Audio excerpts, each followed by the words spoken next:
Janshakti news, जनतेसाठी, जनतेसोबत।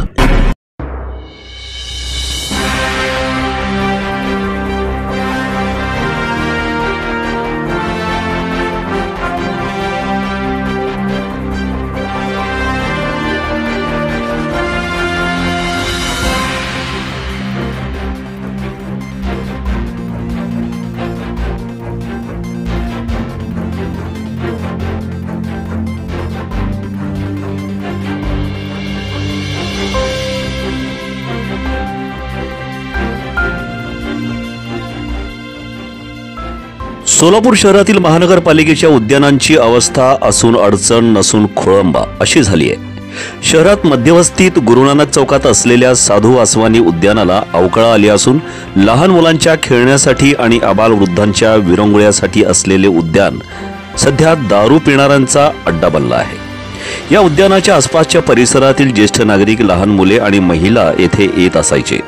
मात्र या उद्यानाचा तळीरामांनी ताबा घेतला असल्यानं मुले आणि महिला या उद्यानाकडे फिरकतही नाहीत। संध्याकाळी 7च्या नंतर या उद्यानात नेहमीच दारू पिणाऱ्यांची मैफिल जमते। जणू ओपन गार्डन बिअर बार असल्यासारखं मद्याचे प्याले घेऊन ठिकठिकाणी या उद्यानात मद्यपींच्या पंगती बसलेल्या दिसतात। 31 डिसेंबर हा दिवस मद्यपींसाठी हक्काचा दिवस। काल 31 डिसेंबर रोजी गुरुनानक चौकातील साधू वासवानी उद्यानात तळीरामांचे टोळके पेगवर पेग मारताना दिसले।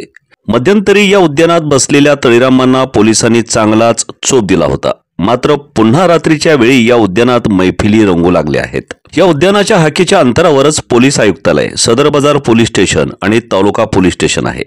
त्यामुळे गुरुनानक चौकात पोलिसांची नेहमीच रेलचेल असते। तरी सुद्धा या उद्यानात बिनदिक्कतपणे दारूच्या पार्ट्या होतात। त्यामुळे आता पोलिसांचा धाक उरला नाही का असा प्रश्न सध्या निर्माण होत आहे। सार्वजनिक ठिकाणी मद्यपान केल्याने उपद्रव होतो आणि त्यामुळे कायद्याने ते दंडनीय आहे। असे असताना सार्वजनिक ठिकाणी राजरोसपणे मद्यपान केले जाते याची पोलीस प्रशासनाने दखल घेतली पाहिजे, हे या निमित्ताने सांगावेसे वाटते।